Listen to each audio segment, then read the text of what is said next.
Amir DJ Harer by Beal YouTube. Subscribe today.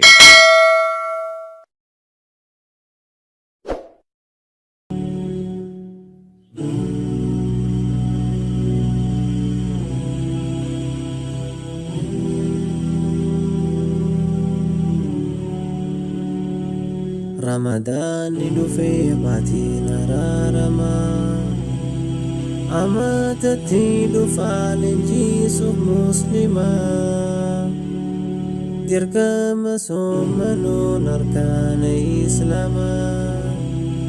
faayidaan isaa guddoodha yaa jamaa ulaan jannatadha hundi ni banamaa Ulana sabati sundum tujufama Shaitani gurgudang kisati hidama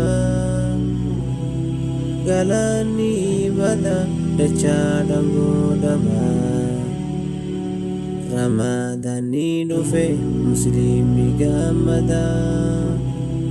Ramadani dufe gamane gamada Ramadani dhufe muslim ni gammada ibadah hidhadhu nuti jabeeffadhu Ramadana dhuma khairii dalagadhu barana ni jirta bara dhufuuf beektu barana ni jirta bara dhufuuf beektu akka jarraa kadhu boruu ishee naftu ammoo yoo dhiftee ibaada jabattu badii dhiisuu didde daraan itti fufu boruun ishee naftaa guyyaa dhugaan dhuftu boruun ishee naftaa guyyaa dhugaan dhuftu Ramadani dhufe gammadii badaaf Nashida godhadhu rabbiin gabbaruudhaaf muuziqaa disnee quraana qara'u aqiidaa barannee diinaa keenya haddamu hakoobofnu nama hojiitti jijjiiru badirra toobanne irraa qulqullaa'u carraa guddaan dhufe milkii warra fedhu gammachuun si madda Ramadaanni dhufe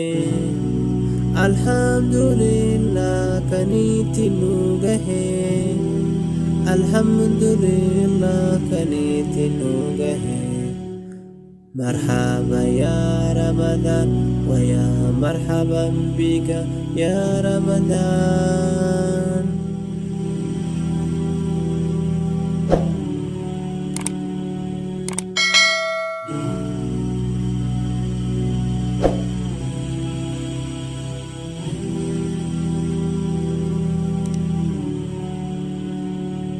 رمضان dhufe baatiin araaramaa amatatti dhufa leenjisuuf muslimaa dirqama soomanuun